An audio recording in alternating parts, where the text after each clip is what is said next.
वीर शिवाजी महाराज की, छत्रपति वीर संभाजी महाराज की। महाराष्ट्र के राज्यपाल श्रीमान रमेश जी, मुख्यमंत्री एकनाथ जी, केंद्रीय मंत्रिमंडल के मेरे सहयोगी राजनाथ सिंह जी, नारायण राणे जी, उप मुख्यमंत्री देवेंद्र फडणवीस जी, अजित पवार जी,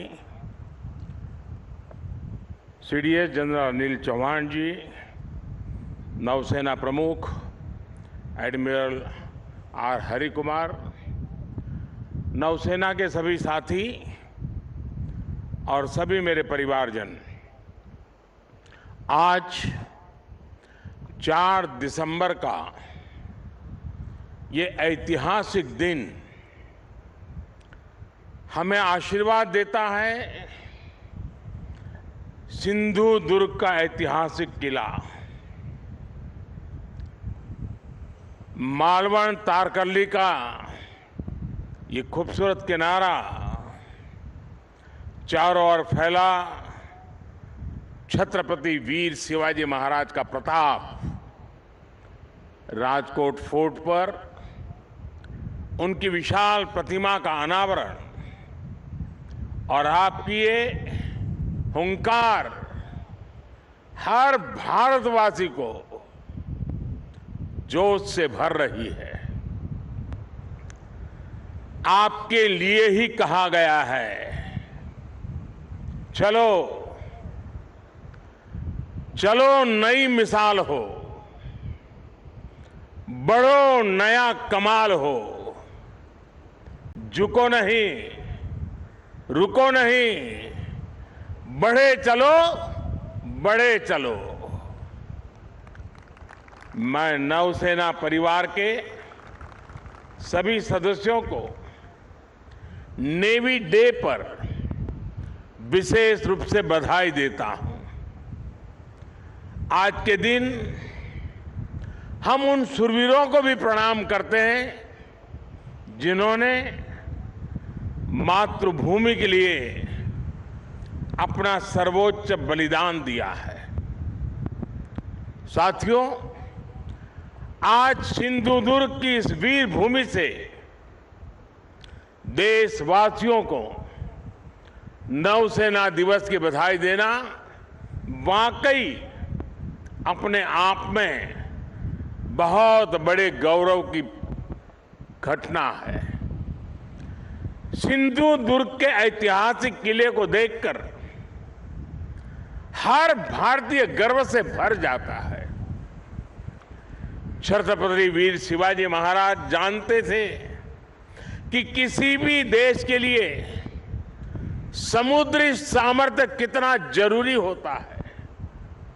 उनका उद्घोष था, जलमेव यस्य बलमेव तस्य, यानी जो समुद्र पर नियंत्रण रखता है वह सर्वशक्तिमान है। उन्होंने एक शक्तिशाली नौसेना बनाई। कान्होजी आंग्रे हो, मायाजी नाइक भाटकर हो, हीरोजी इंदालकर हो, ऐसे अनेक योद्धा आज भी हमारे लिए बहुत बड़ी प्रेरणा है। मैं आज नौसेना दिवस पर देश के ऐसे पराक्रमी योद्धाओं को भी नमन करता हूं। साथियों, छत्रपति वीर शिवाजी महाराज से प्रेरणा लेते हुए आज भारत गुलामी की मानसिकता को पीछे छोड़कर आगे बढ़ रहा है। मुझे खुशी है कि हमारे नेवल ऑफिसर्स जो अपलेट्स पहनते हैं, अब उसमें छत्रपति वीर शिवाजी महाराज की विरासत की झलक भी देखने को मिलने वाली है। नए एपोलेट्स भी अब उनकी नौसेना के प्रतीक चिन्ह की तरह ही होंगे। ये मेरा सौभाग्य है कि नौसेना के ध्वज को मुझे पिछले वर्ष छत्रपति शिवाजी महाराज की विरासत से जोड़ने का अवसर मिला था। अब एपोलेट्स में भी छत्रपति वीर शिवाजी महाराज का प्रतिबिंब हम सबको नजर आएगा।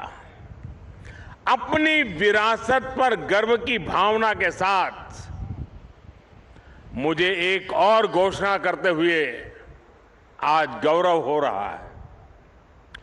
भारतीय नौसेना अब अपने रैंक्स का नामकरण भारतीय परंपराओं के अनुरूप करने जा रही है। हम सशस्त्र बलों में अपनी नारी शक्ति की संख्या बढ़ाने पर भी जोर दे रहे हैं। मैं नौसेना को बधाई दूंगा कि आपने नेवल शिप में देश की पहली महिला कमांडिंग अफसर की तैनाती की है। साथियों, आज का भारत अपने लिए बड़े लक्ष्य तय कर रहा है और उसे पाने के लिए अपनी पूरी शक्ति लगा रहा है। भारत के पास इन लक्ष्यों को पूरा करने के लिए एक बड़ी ताकत है। ये ताकत 140 करोड़ भारतीयों के विश्वास की है। ये ताकत दुनिया के सबसे बड़े लोकतंत्र की मजबूती की है। कल आपने देश के 4 राज्यों में इसी ताकत की झलक देखी। देश ने देखा जब लोगों के संकल्प जुड़ते हैं, जब लोगों की भावनाएं जुड़ती हैं, जब लोगों की आकांक्षाएं जुड़ती है, तो कितने सकारात्मक परिणाम सामने आते हैं। अलग अलग राज्यों की प्राथमिकताएं अलग है, उनकी आवश्यकताएं अलग है, लेकिन सभी राज्यों के लोग राष्ट्र प्रथम की भावना से ओतप्रोत है। देश है तो हम हैं, देश आगे बढ़ेगा तो हम आगे बढ़ेंगे। यही भावना आज हर नागरिक के मन में है। आज देश इतिहास से प्रेरणा लेकर उज्जवल भविष्य के रोडमैप तैयार करने में जुट गया है। लोगों ने नकारात्मकता की राजनीति को हराकर हर क्षेत्र में आगे निकलने का प्रण किया है। यही प्रण हमें विकसित भारत की ओर ले जाएगा। यही प्रण देश का वो गौरव लौटाएगा जिसका ये देश हमेशा से हकदार है। साथियों, भारत का इतिहास सिर्फ 1000 साल की गुलामी का इतिहास नहीं है, सिर्फ हार और निराशा का इतिहास नहीं है। भारत का इतिहास विजय का इतिहास है। भारत का इतिहास शौर्य का इतिहास है। भारत का इतिहास ज्ञान और विज्ञान का इतिहास है। भारत का इतिहास कला और सृजन कौशल का इतिहास है। भारत का इतिहास हमारे सामुद्रिक सामर्थ्य का इतिहास है। सैकड़ों वर्ष पहले जब ऐसी टेक्नोलॉजी नहीं थी, जब ऐसे संसाधन नहीं थे, तब उस जमाने में समंदर को चीरकर हमने सिंधु दुर्ग जैसे कितने ही किले बनवाए। भारत का सामुद्रिक सामर्थ्य हजारों साल पुराना है। गुजरात के लोथल में मिला सिंधु घाटी सभ्यता का पोर्ट आज हमारी बहुत बड़ी विरासत है। एक समय में सूरत के बंदरगाह पर 80 से ज्यादा देशों के जहाज लंगर डालकर रहा करते थे। चोल साम्राज्य ने भारत के इसी सामर्थ्य के बलबूते दक्षिण पूर्व एशिया के कितने ही देशों तक अपना व्यापार फैलाया। और इसलिए जब विदेशी ताकतों ने भारत पर हमला किया तो सबसे पहले हमारी इस शक्ति को निशाना बनाया गया।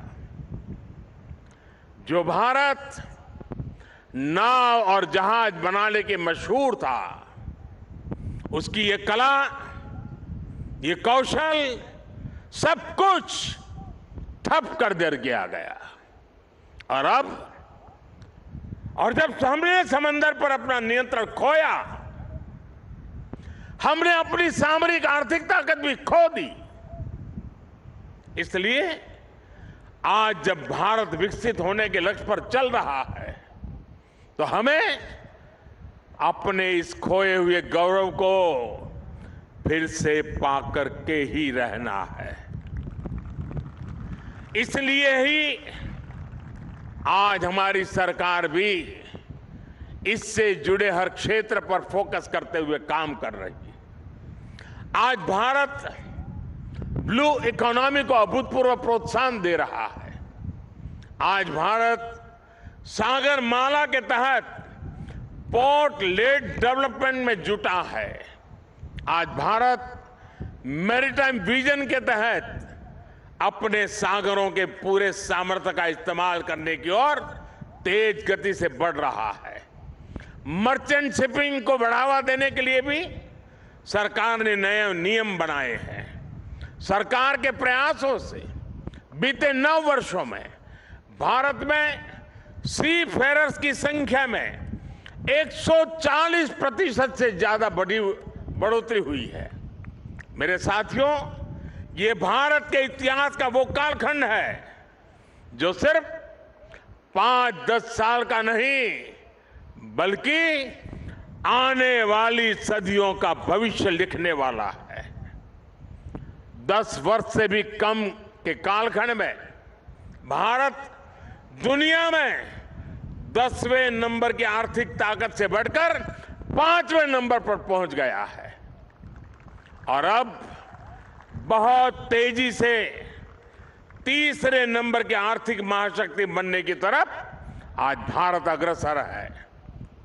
आज देश विश्वास और आत्मविश्वास से भरा हुआ है। आज दुनिया को भारत में विश्व मित्र का उदय होता दिख रहा है।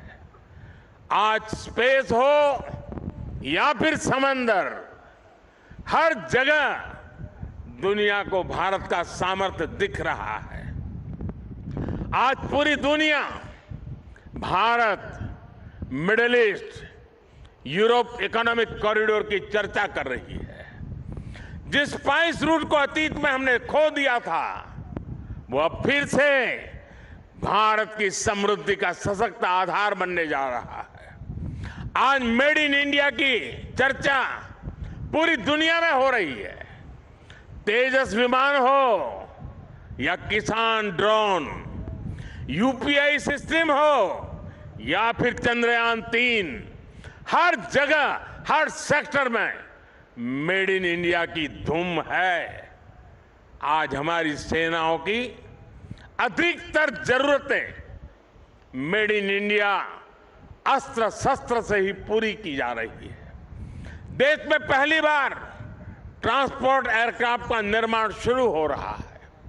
पिछले साल ही मैंने कोची में स्वदेशी एयरक्राफ्ट कैरियर आईएनएस विक्रांत को नौसेना में कमीशन किया था। INS Vikrant make in India, आत्मनिर्भर भारत का एक सशक्त उदाहरण है। आज भारत दुनिया के कुछ गिने चुने देशों में है जिसके पास ऐसा सामर्थ्य है। साथियों, बीते वर्षों में हमने पहले की सरकारों की एक और पुरानी सोच को बदला है। पहले की सरकारें हमारे सीमावर्ती और समुद्र किनारे बसे गांवों को, इलाकों को अंतिम गांव मानती थी। हमारे रक्षा मंत्री जी ने अभी उसका उल्लेख भी किया। इस सोच के कारण हमारे तटीय क्षेत्र भी विकास से वंचित रहे। यहां मूल सुविधाओं का अभाव रहा। आज समंदर किनारे बसे हर परिवार के जीवन को बेहतर बनाना केंद्र सरकार की प्राथमिकता है। यह हमारी सरकार है जिसने 2019 में पहली बार फिशरीज सेक्टर के लिए अलग मंत्रालय बनाया। हमने फिशरीज सेक्टर में लगभग 40,000 करोड़ का निवेश किया है। इस वजह से 2014 के बाद से भारत में मछली उत्पादन 80% से ज्यादा बढ़ा है। भारत से मछली का एक्सपोर्ट भी 110% से ज्यादा बढ़ा है। अपने मछुआरों की मदद करने के लिए सरकार हर संभव कोशिश कर रही है। हमारी सरकार ने मछुआरों के लिए बीमा कवर 2 लाख से बढ़ाकर 5 लाख किया है। देश में पहली बार मछुआरों को किसान क्रेडिट कार्ड का भी लाभ मिला है। सरकार फिशरीज सेक्टर में वैल्यू चेन डेवलपमेंट पर भी काफी जोर दे रही है। आज सागरमाला योजना से पूरे समुद्र किनारे में आधुनिक कनेक्टिविटी पर बल दिया जा रहा है। इस पर लाखों करोड़ रुपए खर्च किए जा रहे हैं ताकि समुद्री किनारों में नए उद्योग लगे, नए बिजनेस आए। मछली हो, दूसरा सी फूड हो, इसकी पूरी दुनिया में बहुत अधिक डिमांड है। इसलिए हम सी फूड प्रोसेसिंग से जुड़ी इंडस्ट्री पर बल दे रहे हैं ताकि मछुआरों की आय बढ़ाई जाए। मछुआरे गहरे समंदर में मछली पकड़ सके, इसके लिए वो नावों के आधुनिकीकरण के लिए भी उनको मदद दी जा रही है। साथियों, कोंकण का ये क्षेत्र तो अद्भुत संभावनाओं का क्षेत्र है। हमारी सरकार इस क्षेत्र के विकास के लिए पूरी प्रतिबद्धता के साथ काम कर रही है। सिंधुदुर्ग, रत्नागिरी, अलीबाग, परभणी और धाराशिव में मेडिकल कॉलेज खुले हैं। चिपी हवाई अड्डा शुरू हो चुका है। दिल्ली मुंबई इंडस्ट्रियल कॉरिडोर माड़गांव तक जुड़ने वाला है। यहां के काजू किसानों के लिए भी विशेष योजनाएं बनाई जा रही है। समुद्री तट पर बसे रिहायशों के क्षेत्रों को बचाना हमारी प्राथमिकता है। इसके लिए मैंग्रोव का दायरा बढ़ाने पर बल दिया जा रहा है। केंद्र सरकार ने इसके लिए विशेष मिस्ट्री योजना बनाई है। इसमें मालवन, अचरा, रत्नागिरी, देवगढ़, विजयदुर्ग सहित महाराष्ट्र की अनेक साइट्स को मैंग्रोव मैनेजमेंट के लिए चुना गया है। साथियों, विरासत भी और विकास भी, यही विकसित भारत का हमारा रास्ता है।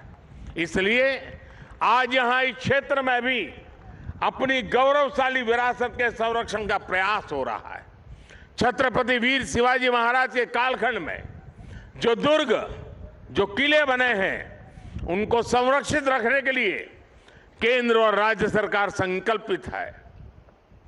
कोंकण सहित पूरे महाराष्ट्र में इन धरोहरों के संरक्षण पर सैकड़ों करोड़ रुपए खर्च किए जा रहे हैं। हमारा प्रयास है कि पूरे देश से लोग अपनी इस गौरवशाली विरासत को देखने आए।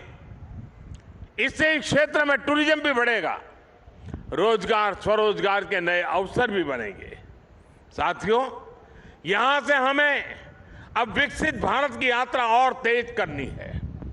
ऐसा विकसित भारत जिसमें हमारा देश सुरक्षित, समृद्ध और शक्तिशाली हो सके। और साथियों, आमतौर पर army day, air force day, navy day ये दिल्ली में मनाए जाते रहे हैं और दिल्ली में जो आसपास के लोग हैं वो उसका हिस्सा बनते थे और ज़्यादातर इसके जो चीफ होते थे उनके घर के लोन में ही ये कार्यक्रम होते थे। मैंने उस परंपरा को बदला है और मेरी कोशिश है कि चाहे आर्मी डे हो, नेवी डे हो या एयरफोर्स डे हो, देश के अलग अलग हिस्सों में हो। और उसी योजना के तहत इस बार का नेवी डे इस पवित्र भूमि पर हो रहा है जहां पर नेवी का जन्म हुआ था। और मुझे थोड़े समय पहले बता रहे थे कुछ लोग कि बोले पिछले सप्ताह से हजारों की तादाद में लोग आ रहे हैं इस हलचल के कारण। मुझे पक्का विश्वास है कि अब देश के लोगों का इस भूमि के प्रति आकर्षण बढ़ेगा। सिंधु दुर्ग के प्रति एक तीर्थ का भाव पैदा होगा। छत्रपति शिवाजी महाराज ने युद्ध के क्षेत्र में कितना बड़ा योगदान दिया था। जिस नेवी के लिए हम गर्व करते हैं उसकी मूल धारा छत्रपति शिवाजी महाराज से शुरू होती है। इसका गर्व आज देशवासी करेंगे। और इसलिए मैं नेवी के मेरे साथियों को, हमारे रक्षा मंत्री जी को मैं हृदय से बधाई देता हूं कि उन्होंने इस कार्यक्रम के लिए इस प्रकार के स्थान को चुना है। मैं जानता हूं ये सारी व्यवस्थाएं करना कठिन है, लेकिन इस क्षेत्र को भी लाभ होता है। बहुत बड़ी तादाद में जन सामान्य भी इससे जुड़ता है और विदेश के भी बहुत मेहमान यहां आज मौजूद हैं। उनके लिए भी बहुत सी बातें नई होगी कि नेवी का कंसेप्ट छत्रपति शिवाजी महाराज ने इतनी शताब्दियों पहले शुरू किया था। मैं पक्का मानता हूं जैसे आज G20 में दुनिया का ध्यान इस बात पर गया कि भारत सिर्फ विश्व की सबसे बड़ी डेमोक्रेसी है, इतना ही नहीं, भारत मदर ऑफ डेमोक्रेसी है। उसी प्रकार से भारत है जिसने नेवी की इस कंसेप्ट को जन्म दिया, सामर्थ्य दिया और आज विश्व ने उसको स्वीकार किया है। और इसलिए आज का ये अवसर विश्व पटल पर भी एक नई सोच के लिए निर्माण का कारण बनने वाला है। मैं फिर एक बार आज नेवी डे पे देश के सभी जवानों को, उनके परिवारजनों को और देशवासियों को बहुत बहुत शुभकामनाएं देता हूं, बहुत बहुत बधाई देता हूं। मेरे साथ पूरी शक्ति से एक बार बोलिए, भारत माता की, भारत माता की, भारत माता की। बहुत बहुत धन्यवाद।